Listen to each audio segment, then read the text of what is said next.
Kane, it's 1-0. We're fucking down. 13th in the championship. The takeover happened as I said it would. People will be. Oh, when have we got Leeds?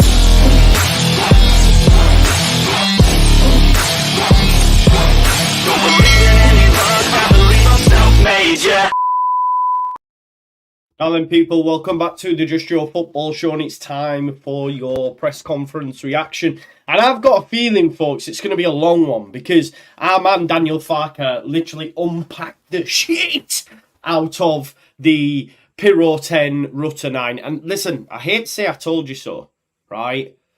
But I've said many times, it's not as simple as just putting Piroe in the 9 and everything will work out. I've said this, you know, Daniel... And there's people in my comments, there's people on my show that even talk about this and say, yeah, it's as simple as turning it around. Daniel Farke really basically said, listen, I'm going to give you the answer to this question. You ask me before every game, you ask me after every game, and I'm sick of talking about it. He said, I get you're going to write about it, all this stuff. But he said, I'm going to do one thing for you now.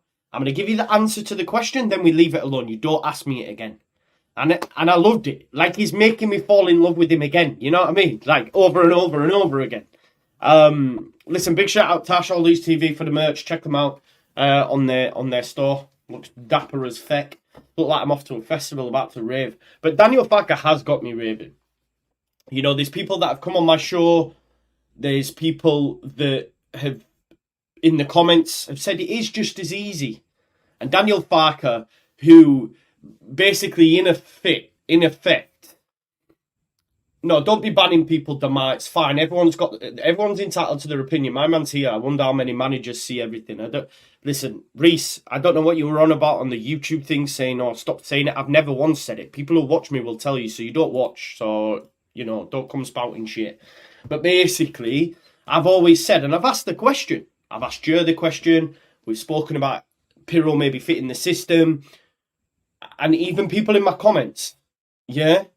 People in my comments, Jamie, for example, basically, you know, I'm not digging anyone out. I'm just saying Daniel Farke has explained, and it went on for about 6 minutes. It was long, right?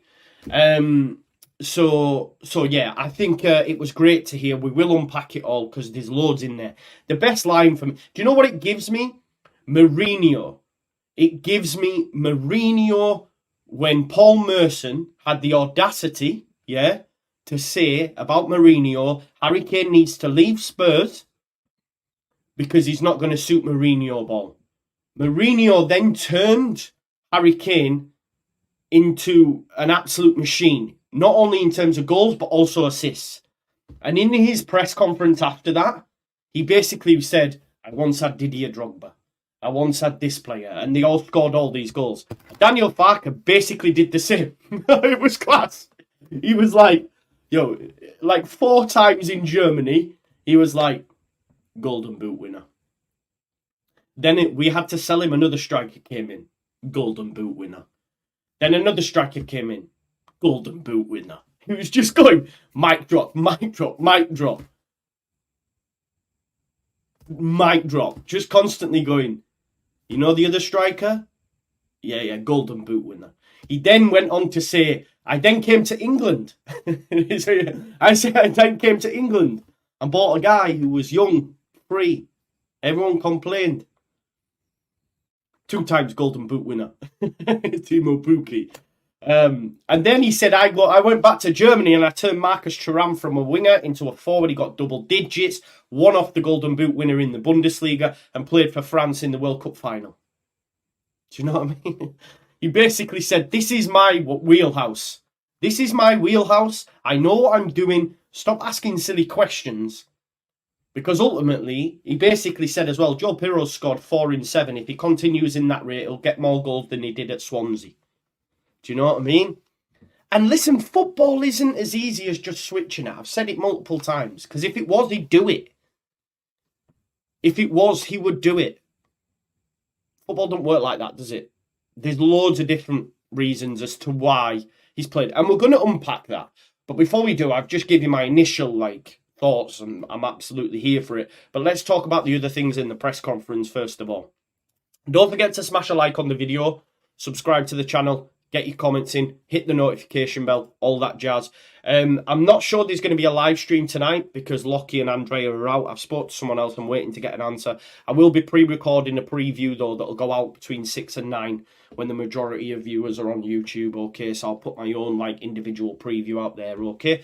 But let's just go through the small bits first of all before we get to that juicy stuff. Nick G says, was there any news on injuries? There was, okay? First and foremost, Costa's left.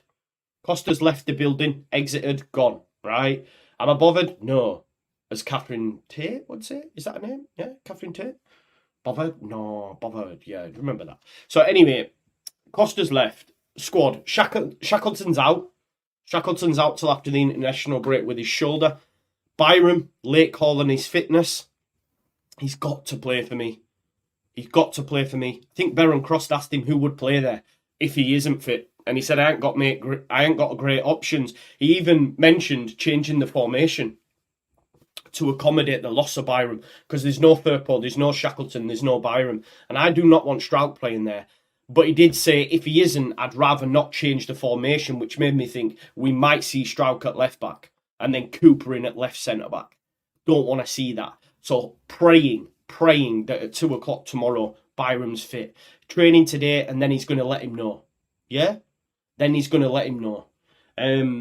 So hopefully Byram makes it through training, his body holds up, and he says, I'm good to go. Because if not, we've got an issue at left back.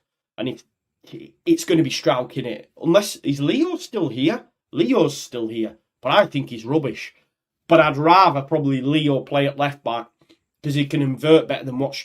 Like, I'm not saying... I've never seen Strauch invert like Leo did, but he was. But I just think spatial awareness, positionally, he was poor. But I would rather probably see that than putting Strauch at left back and then Cooper in at left centre back. Do you know what I mean? So hopefully Byram's fit. Rodon's fine. Rodon's totally fine, which is great. Anthony, though, 50-50. Which is a shame, because I thought Anthony was great. He took a bit of a knock. Daniel Farke went on to say he was really pleased with his performance. I think we all were. I thought the link-up between Byram and Anthony was class. More of the same, please. Jamie says Creswell needs to play over Cooper. Yeah, but he can't play on the left. He can't play on the left. Rodon probably not. So it will. I don't see that happening, bro. I don't see that happening. But I did find it quite interesting that he brought on Cooper again. Sorry, that he brought on Creswell against QPR and not Cooper.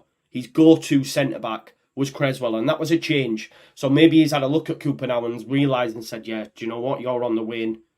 You were starting not no more. I'm now bringing on Creswell in games as opposed to you, which I thought was quite interesting. But yeah, I think that's what will happen. But let's hope that Byram's fit and we've nothing to worry about. So praise to praise for 2 p.m. Saturday. Anthony as well, because I think he's better than anyone else that's available at the minute. So no great options at left back if Byram is out. Atmosphere concerns. Was that a few people have mentioned about the atmosphere being flat at Ellen Road. I'm not going at the minute, so I can't comment on it. I think maybe a lot of it is because I don't dig anyone out, but we had a lot of Premier League fans, and maybe they're not that interested. I mean, it's not selling out anymore. Do you know what I mean? Fair weather, but yeah, I don't know. Maybe people are expecting more. There is an expectancy, but it'll come. It'll come. It was Wednesday night, all that sort of jazz. I think on Saturday it might look different. But Daniel Farke said, look, 46 games, long season, great fans. We've got to entertain them. Mentioned about Bristol City being tough on Saturday. A very important game for us. Not to jump too much into my preview, but they're very, very good away from home, folks. Very good. But he did say we've got 5 clean sheets in the last 6. We want to cement our position in the top 6. So this will be a crucial game to do that. And I think it will.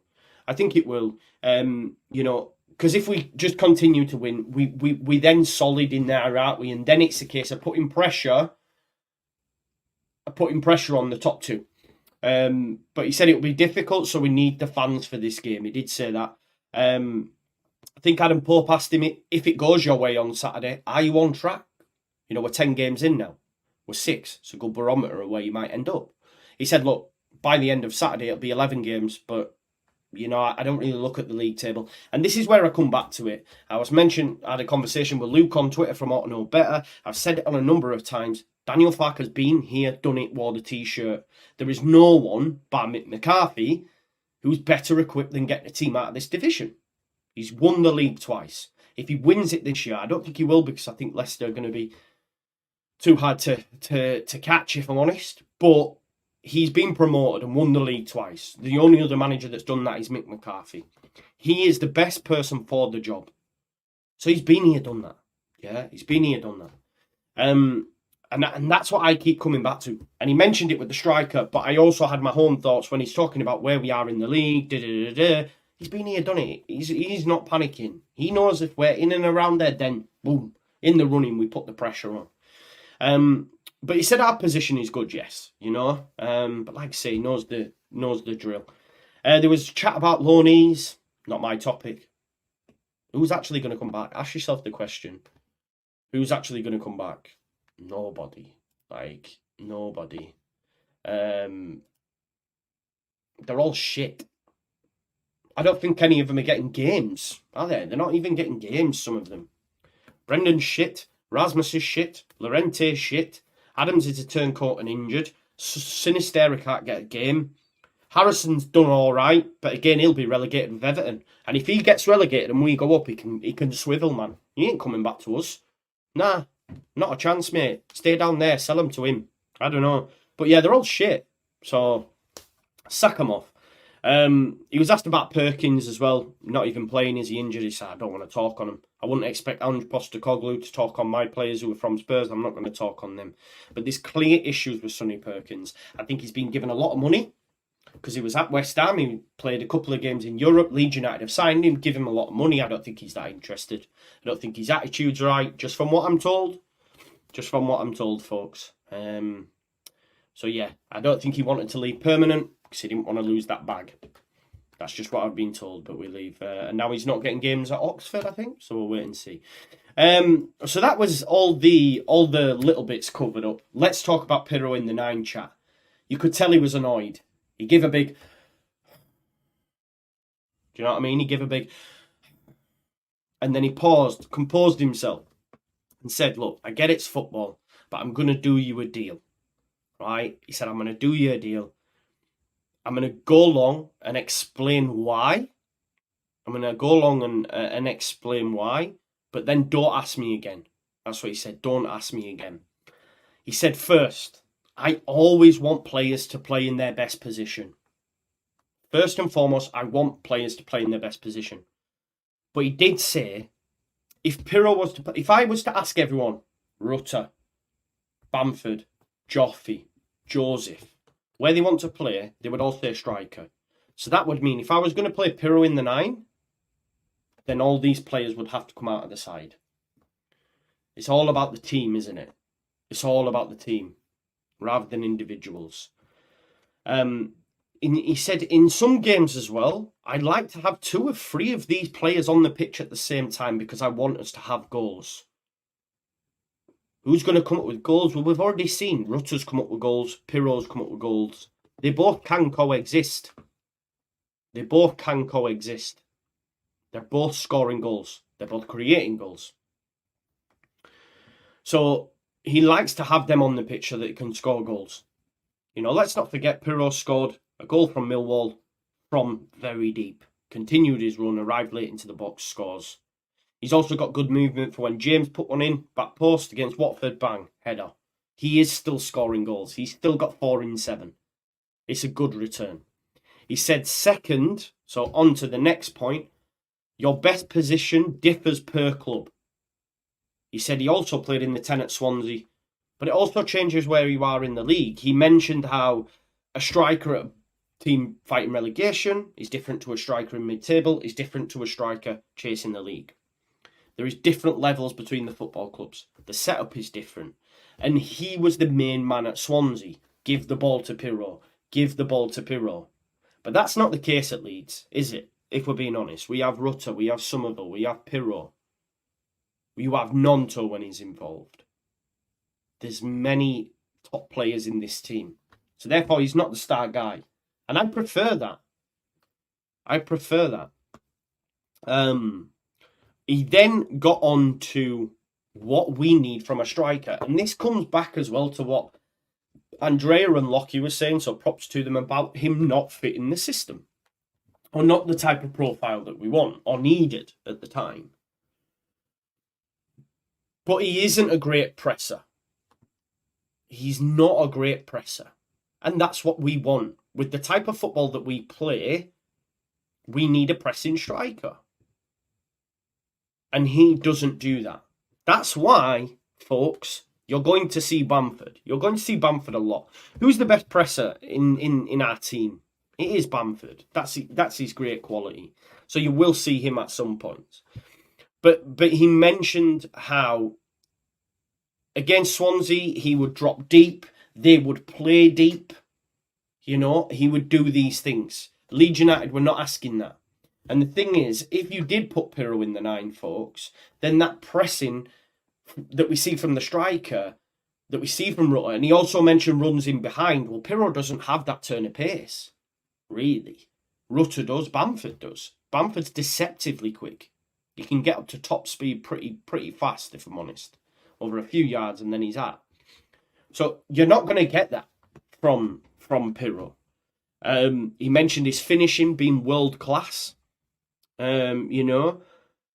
But he said at the moment, we have the ball at all times, yeah, or try to. So we need a striker who leads with pressing, and we need a striker that's going to run in behind. Our setup's different, basically. Our striker doesn't drop deep. And it comes back to that setup chat, doesn't it? If he was the perfect striker for us. But those will say, well, why did I buy him? Bemoaning. Listen, he's got 4 goals in 7. He's still contributed. He has still contributed. He also bemoaned the fact of the fans as well. Like, and also the media saying almost it's too inconsistent, because you praise him when he scores, then when he doesn't play, he's all of a sudden playing in the wrong position. And that is fair. We are hearing this a lot. And it, you know, not from myself personally, but we do hear it. Well, why can't just switch them? Just switch them. And he, also that can have a knock-on effect for him, right? I think he said, like, he'll be playing, he keeps playing me at wrong position. So it's maybe quietening that chat down a little bit as a fan base, trying to. He did say as well, like, he mentioned having his concentration on fully as well, because he mentioned, and I spoke about it in the game, after the game, that touch at Southampton where we'd have gone 3-2. Had we have scored that, we go on and win that game. That might sound like a wild take, but that'd have been 2 goals in quick succession. The fans would have turned. Southampton would have shit themselves. We moved. Great ball from Rutter. Heavy touch. And ultimately can't get the strike off. He then said third and final port. By the way, we ended up with 6 points. So this wasn't the third and final. He kept going. But he said third and final port. I don't care for the golden boot. I do not care for the golden boot. He basically said it's all about the team. It's all about the team. He's got 4 goals in 7 games, and if he continues on that rate, he'll finish with more than what he did at Swansea. What more can he do? What more should he do? Do you want him to score 60 goals and us not go up? Kind of vibe, you know? He then said 4th point. That was the 4 goals, sorry. Basically also said, listen, I've won this league twice. I know what I'm doing. Trust me. And he does have our trust, I believe, a lot of us. Should be 95% because some fans back him back to that American. So if you ain't backing this guy, then you need your head testing. But he said, 5 seasons in a row in Germany, my striker won the Golden Boot. Then I came to England and Teemu Pukki won it both times when I was in the Championship. Then I went to Mönchengladbach and I converted Thuram from a winger to a striker. He scored double figures and then he went to play for France in the World Cup final. I was a striker. With strikers, I have a track record. I know what I'm doing. That's what he basically rounded it off with. There were some more questions, but none really worth of note. So for me, There's no more now. There's no more chat on the Piroe 910. Just let the guy cook. Let him do what he needs to do. He won't get no more chat from me on that. Not that I even actually said it. I've posed the question. People say it is just as easy, but he's given us there an extensive answer. It'll be interesting to see what other people's thoughts are on it. Those that have said it, switch them. Those that have said switch them. So we'll wait and see. But I think it's going to be interesting to see, and this is something we need to think about. Come January, if we get a 10, then what happens to Piroe? Does he come out of the side? If Bamford's fully fit, does he start in the 9, Rutter in the 10? Would that be a better setup for us? Because Bamford's pressing's great. Rutter is more capable in the 10 than what Piroe is. I'm not hammering Piroe. I'm just saying it's something to think about long term. That if we got a 10 in January, what happens then to Piroe? Because he's not going to change the formation. He's not going to change the setup. So Piroe's not going to be... Is he ever going to be that pressing forward that Leeds United need? Probably not. So that's going to be interesting, isn't it?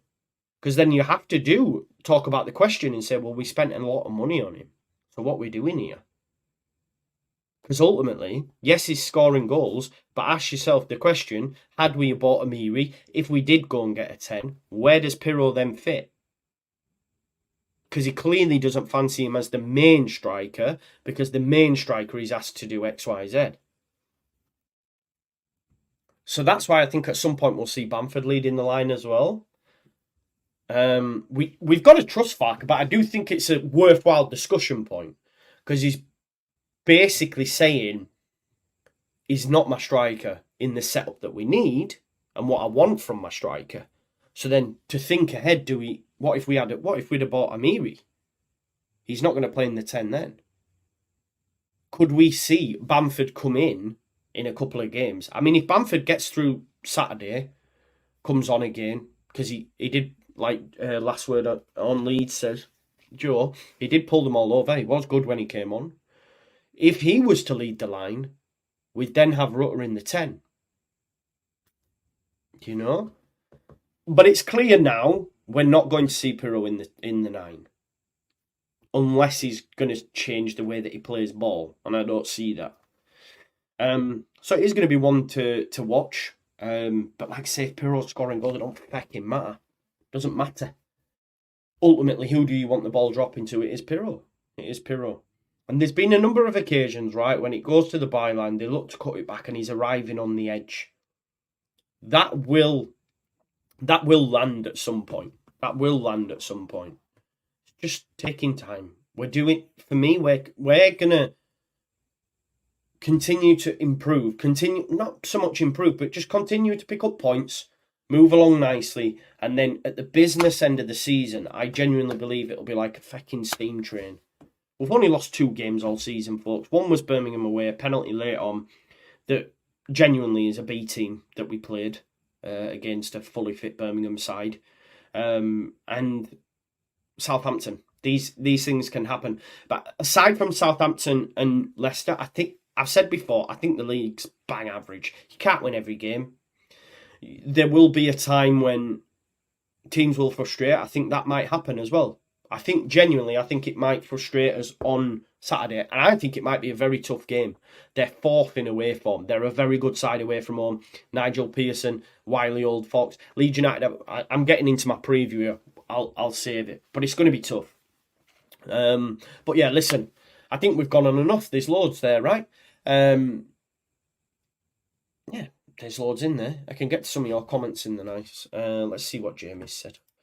I took shots at Jamie, so it's only fair I respond. He says, do you also agree? Yeah, 4 goal, yes, but he's hardly got any opportunities to score again, especially. Yeah, I mean, that's the fine, but he's still found the back of the net four times. And he's sort of created them chances, Jamie. Against Millwall, definitely, from deep. Lays it off, continues his run, arrives, scores. Well-worked goal, that. The movement for the cross from James he was never going to miss. All good, Daryl. I'm not going to be mourning too much. Does he get as many as we'd like? No, probably. Have there been times when Rutter's been one-on-one that if it's Piroe, he probably scores? Yes. But then you also have to think about what's best for the team. I think that's what Daniel Farke's telling us. I know what I'm doing. And I'm a striker. Almost, like I said, it's Mourinho when Paul Merson said, basically, Harry Kane should leave. And then he went Didier Drogba and left Costa. And just lifted, I've retweeted it, listed off these strikers that had scored goals.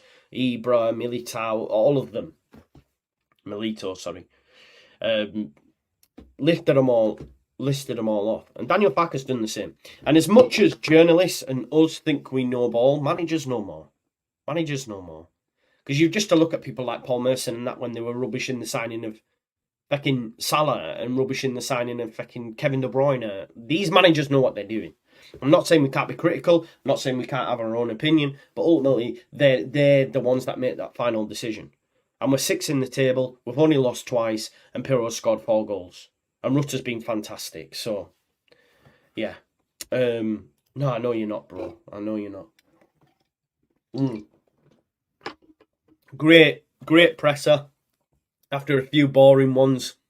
That was really, really great. My baby. Who do you support, bro? Oh, is it any wonder? Absolute Rollins FC. It's no wonder, is it, bro? Anyway, go suck some toes, and we'll see you in a bit. Thanks for watching. Please do look out for the preview that'll be out later on. I'm waiting to hear back to see if I can do a live preview with someone later on. It might not happen, but I'm going to pre-record one anyway to go out between 6 and 9. My own little preview. Big up to you all anyway, because Joe last night hit 1,000 subscribers as well. I know I asked a few of you to go over. Great community, so great for going across there. Smash a like on this video, subscribe if you're new. Listen, we're getting so close now to 25k. To hit 25k in what, 2.5 seasons? Well, we're not even halfway through season, so yeah, 2.25 seasons since I've been doing this on my own would be amazing. Anyway, I'll see you in a bit. Thanks for watching as always. Pay your rent, smash a like, and I'll see you later on. Peace now.